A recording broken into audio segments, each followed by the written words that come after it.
Good morning, and welcome to this morning's reflection. I'm glad that we could be together this morning, and there is a storm going on in the background, so don't be surprised if you hear some loud thunder.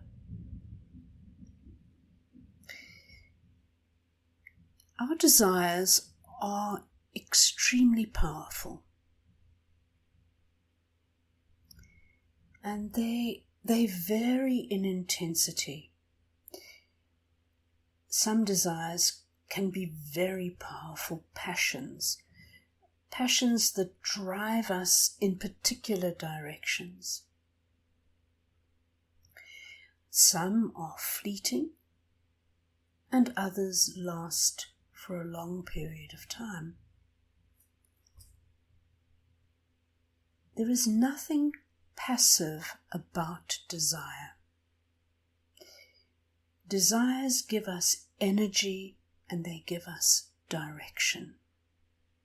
That's why it's important to know what our deep desires are, because once we know what they are, we're able to use those desires to energize us to move in a particular direction. Catherine of Siena, a 14th century mystic, recognized the power of desire when she wrote that it makes them one of the few ways of touching God. And she continued, "You have nothing infinite except your soul's love and desire."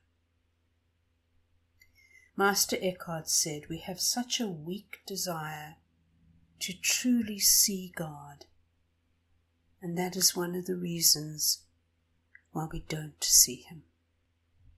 You see, we often think that the spiritual life is mainly about giving up things, that somehow spiritual life is largely about denial. And because we can have this view, we often fail to hear the call to live, to truly live life in a passionate way. We sell ourselves short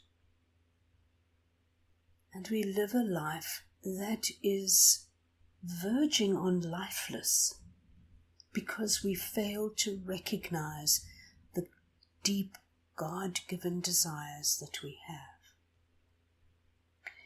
If we pay attention to our desires, we will find within us a passionate energy for living. And if you don't feel passionate about living, the question is, have you really come to understand what your deepest God-given desires are? Because our desires are strong, there is always a hint of risk, because some desires can enslave us and others can dissipate our energies. But desire can also generate power and physical energy and may galvanize, may truly inspire our spirituality. But often we won't take the risk. We won't take the risk of acknowledging our desires. And because of that, we lack a lively spirituality. We lack a zest for living.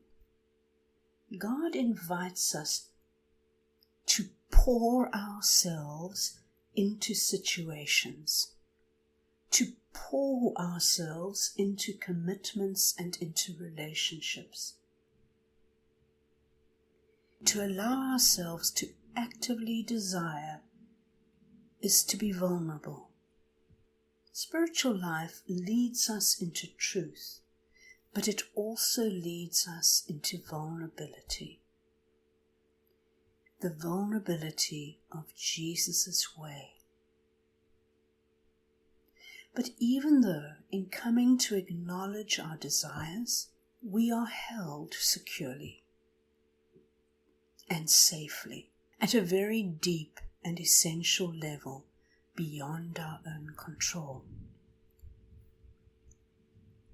So today, let's reflect on what are our deepest desires.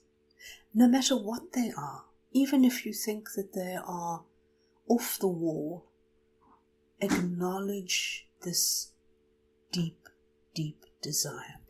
By acknowledging these deepest desires, we open up our hearts to what is truly happening within us. We open up our hearts to ourselves. We become almost vulnerable to ourselves.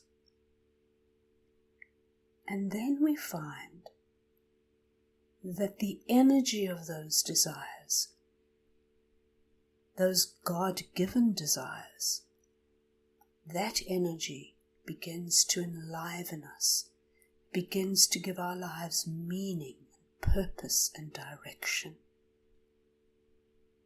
So today, reflect on your deep, deep desires and see in them the power of living. May you be blessed today. Amen.